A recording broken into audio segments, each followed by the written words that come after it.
Welcome back. कुछ अहम खबरें शामिल करते हैं। सीनियर सूबाई वजीर Mian Aslam Iqbal vice chairman LDA तैनात कर दिए गए हैं। नईमुल हक को वाइस चेयरमैन LDA के ओहदे से हटा दिया गया है। मियां असलम इकबाल को मेंबर LDA अथॉरिटी भी तैनात कर दिया गया है। वजीर आला पंजाब की मंजूरी के बाद सूबाई सब कैबिनेट बराए कानून ने मंजूरी दे दी है। लियाकत अंसारी हमारे साथ मौजूद हैं। लियाकत, क्या डिटेल्स हैं? बिल्कुल, हुकूमत पंजाब का अहम फैसला सामने आया है कि सूबाई की मियां असलम इकबाल को जो है वो लाहौर डेवलपमेंट अथॉरिटी का वाइस चेयरमैन बना दिया गया है। नईमुल हक को जो है वो डीनोटिफाई कर दिया गया है।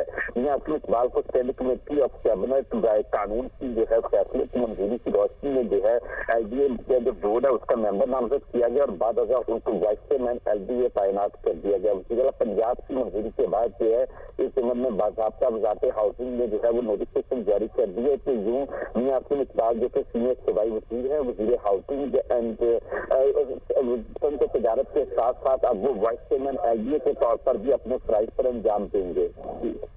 ठीक है, बहुत शुक्रिया लियाकत आपका।